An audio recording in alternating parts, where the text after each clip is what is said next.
Ils sont là pour leurs propres intérêts. Ils sont dans l'église pour leurs propres intérêts. Ils sont venus à Christ pour leurs propres intérêts. Il dit que c'est l'amer constat que l'homme de Dieu fait par le Saint-Esprit. Les gens ont donné leur vie à Jésus, mais ils sont venus à Jésus pour leurs propres intérêts. Tous ceux qui sont là, c'est zéro à la base. Ils ne servent à rien à Jésus. Jésus ne peut pas compter sur eux. Ils sont là pour leurs propres problèmes. Ils ne sont pas là pour Jésus. Ils sont là pour eux-mêmes. Ils ont dit Jésus, on t'accepte comme notre Seigneur et notre Sauveur. On dit qu'on est tes serviteurs, mais ne t'occupe pas de nous. Il ne faut pas compter sur nous pour te servir. Toi-même, viens à notre service pour pouvoir nos besoins. Ça cause de ça, on est là. À part ça, le reste, ça n'est pas dedans. Si tu as fait de l'évangélisation, ça veut dire ça n'engage que eux. Nous, on s'en fout, on ne vient pas, voilà. Nous, on ne fait rien. Voilà. On ne visite aucune âme, on ne fait rien. Dieu n'a qu'à nous bénir, n'a qu'à nous aider à construire nos maisons, n'a qu'à nous aider à nous marier. Point.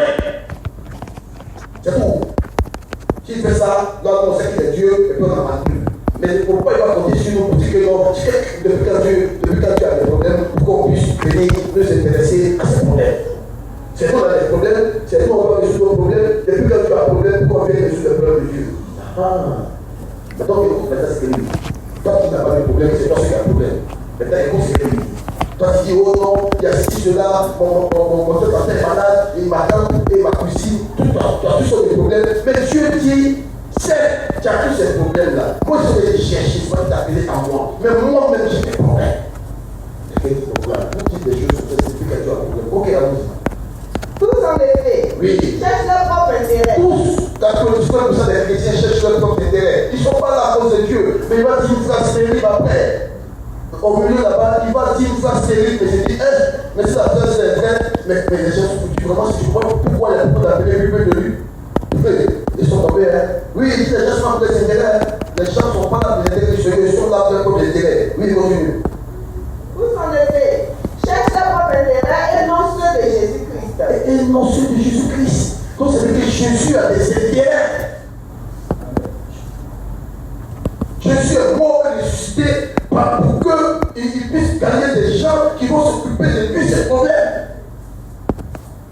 Mais les gens disent, les gens, c'est comment ça? Et c'est là de demander, c'est ça que Dieu veut résoudre le problème. Quelqu'un qui sort de résoudre le Dieu. Mes amis, donc voilà ce que Dieu dit. Donc ça veut dire quoi? Ça veut dire, mon frère d'amour. Tu me suis? Frère d'amour, ça veut dire quoi? Ça veut dire qu'un être humain qui vient à l'église pour s'occuper de ses propres intérêts en négligeant les intérêts de Jésus, il est égoïste vis-à-vis de Jésus. Quelqu'un a compris ça? Égoïste, ça veut dire que tu ne penses qu'à toi. Le reste, tu t'en fous. Monsieur le dit, ça va dire. Le reste, là, c'est pas ton problème. Toi, ton problème, c'est ton problème. À part ton problème, tu t'en fous du reste. Les problèmes de Jésus, ça ne t'intéresse pas. Les problèmes de Pierre, autres, ça ne t'intéresse pas. C'est toi, tes problèmes. Tu n'as qu'à faire pour toi. Tu es égoïste. Et cet égoïste-là, ça va commencer avec toi et moi. Ça va commencer depuis le temps de la vie. C'est chrétien, à qui chose, les chrétiens de vie, à qui Paul en train de faire la remarque par le Saint-Esprit là. Mais c'est les gens qui donnent leur vie à Jésus. C'est des chrétiens. Ils sont venus les mêmes dit Seigneur, on renonce à notre vie ancienne, on est devenu une nouvelle outre. Tout le monde dit nouvelle outre. Ça, c'est le prochain message. Nouvelle outre. Pourquoi on doit mettre du nouveau vin? Que on est devenu de nouvelles outre, que de son mère, on te donne notre vie. Quand tu donnes ta vie à quelqu'un, tu es capable de te dire pour que tes intérêts. Mais il ne faudra pas te donner ta vie. Parce que tu me donnes ta vie, c'est que tu mets ta vie à ma disposition. Alors que tu mets ta vie à ma disposition, mais tu me prends ta vie pour t'occuper de toi-même. Donc tu ne vas pas donner ta vie. Tu as gardé ta vie. Anyway. Donc il dit, les gars là, ils sont ici, et le soir que Timothée existe. Timothée au moins il sait que lui, il cherche les intérêts de Christ. C'est-à-dire qu'il dit, moi Dieu n'a qu'à résoudre le problème d'abord, là je vais servir. Dieu aussi dit, il faut résoudre, il faut me servir d'abord, avant que je me sorte le problème. Donc on est là, c'est comme la boue depuis l'œuf, on ne sait pas qui est avant qui. Bref. Moi je me répète là-bas. Donc, qu'est-ce qu'on est en train de dire? On est en train de dire qu'on fait la même constat que beaucoup de chrétiens sont égoïstes. Et puis, ils ne sont pas égoïstes, ils avaient quel autre? Ils avaient Christ lui-même. Allons-y dans Philippiens. Qu'est-ce que le Seigneur va faire pour toi? À Philippiens, c'est ça, non? Oui, c'est ça. Toujours Philippiens. Philippiens 2, du verset 5 à 9. Philippiens 2, verset 59. Oui, ça c'est ce que Jésus dit, lui l'a fait. Jésus était un Père du ciel. Lui était Dieu. Aujourd'hui, on va d'abord la porte était Dieu, la porte était Dieu. Lui était un Père. Et il a vu Mme Capo en train d'aller à la perdition, incapable de se repentir, incapable de se départir de ses péchés, incapable de devenir une bonne personne, incapable de pardonner, incapable de rendre le bien, de mal dans le bien, incapable. Il sait que s'il reste assis au ciel, auprès de son papa, tout là, Mme Capo est foutu. Regardez. Donc, qu'est-ce qu'il va faire? Et en couple, les sentiments qui étaient en Jésus-Christ. Ne soyez pas égoïstes, soyez comme Jésus. Lequel existait en forme de Lequel était Dieu, il était un Père, il avait son trône, il avait sa couronne, il avait l'adoration, il avait tout ce qu'il lui faut. Oui. n'a point regardé comme une proie à arracher d'être égal avec Dieu. Il était égal à Dieu, mais malgré tout ça, oui. Mais c'est dépouillé lui-même. Il s'est débrouillé à cause de quoi? Et il avait le problème, il s'est débrouillé. Mais c'est toi qui avait des problèmes, ou bien maman, c'est à toi, à côté de nous. Donc il n'est pas égoïste. Lui, il a vu des gens qui sont en train de souffrir, il dit non, tant que c'est comme ça, ils sont foutus. Parce que où je les vois marcher pour aller là, quand j'étais encore bébé, c'était pouchou, il n'y avait pas de problème. Quand il commence à grandir, il commence à insulter les gens, il commence à faire des belles choses, à 18 ans, on n'en parle pas, vers 30 ans, on doit s'écarter. Et donc, si je le laisse dans cet état-là, c'est sûr et certain que tout ce beau monde-là s'en va direct dans l'enfer. Donc, qu'est-ce qu'il fait? Mais c'est dépouillé lui-même. Oui. En prenant une forme de serviteur. Devenez homme. Oui. En devenant semblable aux hommes. Voilà. Et ayant paru comme un simple homme. Oui. Il s'est humilié lui-même. Ouais. Se rendant obéissant jusqu'à la mort. Il est devenu un homme jusqu'à quelqu'un qui est Dieu. Il devient un homme jusqu'à sa mort. Comment c'est possible? Oui. Même jusqu'à la mort de la C'est croix. pas une petite mort. La mort de la croix, il faut oublier la souffrance. La mort de la croix est réservée aux personnes les plus pièces qui puissent exister. C'est la mort de la malédiction. Il a accepté de devenir malédiction, lui qui est Dieu. Mais pour toi, lui il a fait ça pour toi. Allons-y. C'est pourquoi, Oui. aussi, Dieu l'a souverainement élevé. Ouais. Et lui a donné le nom qui est au-dessus de tout nom. Mes amis, Amen. on dit c'est la victoire. C'est pas ça. 2 Corinthiens 5, verset 15. Lui, il a fait ça, mais sois saint. Il a fait ça pour toi. Si la Bible est vraie, c'est que il a fait ça pour toi. Maintenant, toi, en retour, qu'est-ce que tu fais pour lui? Pour te poser la question. Depuis là même, j'ai fait quoi pour Jésus? Hier, j'ai fait quoi pour Jésus? Avant-hier, j'ai fait quoi pour Jésus? À part pour mater mes problèmes, tu as fait quoi pour lui? Oh, laisse tomber. Oui, allons-y. 2 Corinthiens 5, verset 15. Oui. Et qu'il est mort pour tous. Il dit qu'il est venu mourir pour tous. Afin que ceux qui vivent, Afin que ceux qui vont recevoir la vie au travers de sa mort ne vivent plus pour eux-mêmes. mais pour celui qui est mort et ressuscité, Mais combien de chrétiens ne vivent? 99% des chrétiens vivent pour eux-mêmes.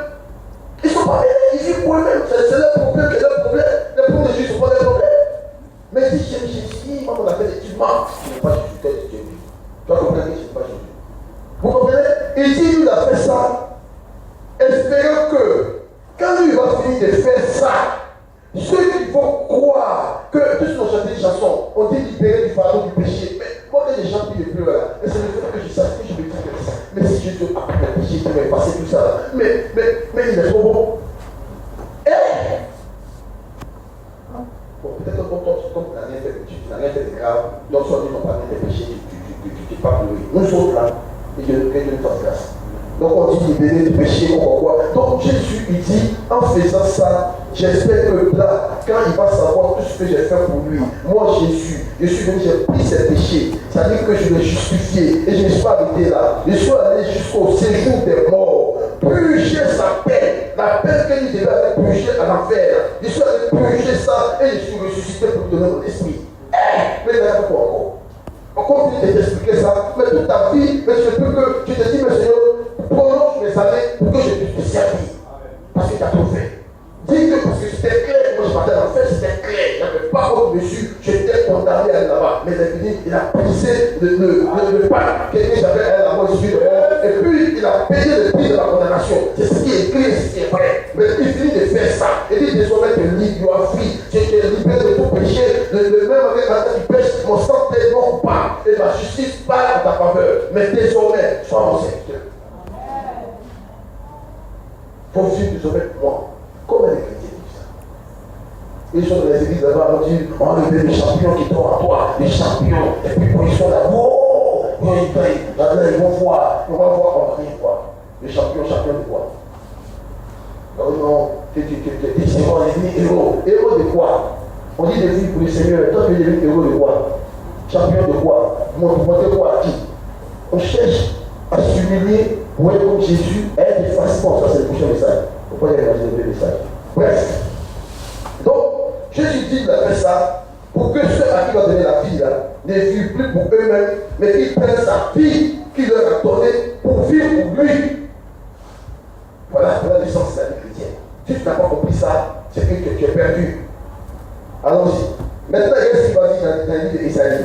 Ésaïe 29, verset 13.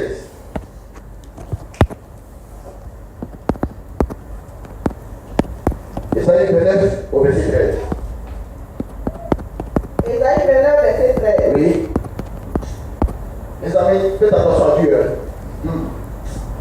Le Seigneur dit, Dieu dit, quand ce peuple s'approche de moi, Jésus dit, quand ce bon monde s'approche de moi, il chante tout ça, il paye les dîmes, il faut des trucs. Il dit, mais tout ça là, c'est pas, il faut savoir quoi?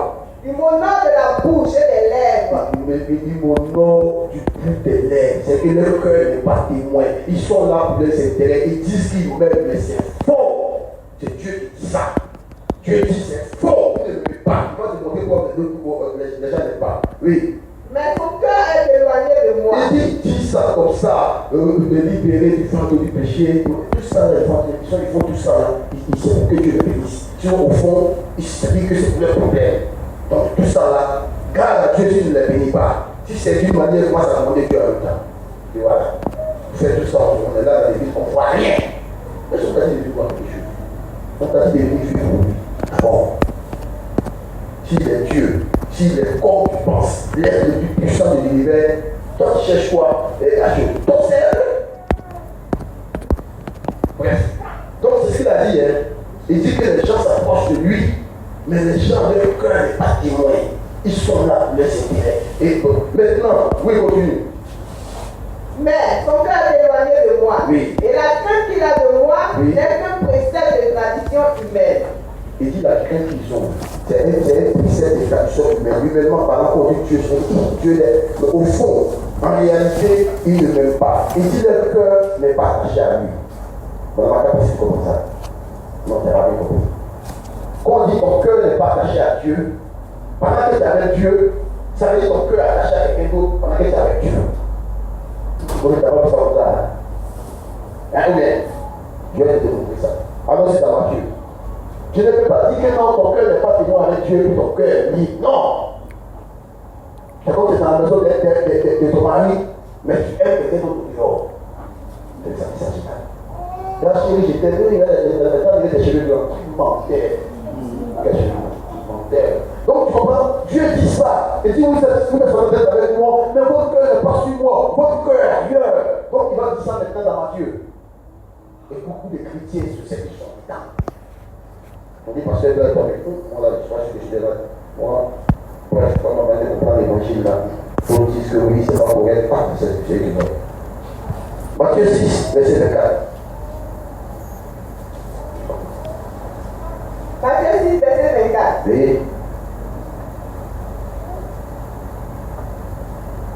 Nul ne peut servir deux maîtres. Okay. Car, ou il haïra l'un et aimera l'autre. Écoute bien les mots qu'il utilise. Soit il haïra, haïr l'un, et puis il va aimer l'autre.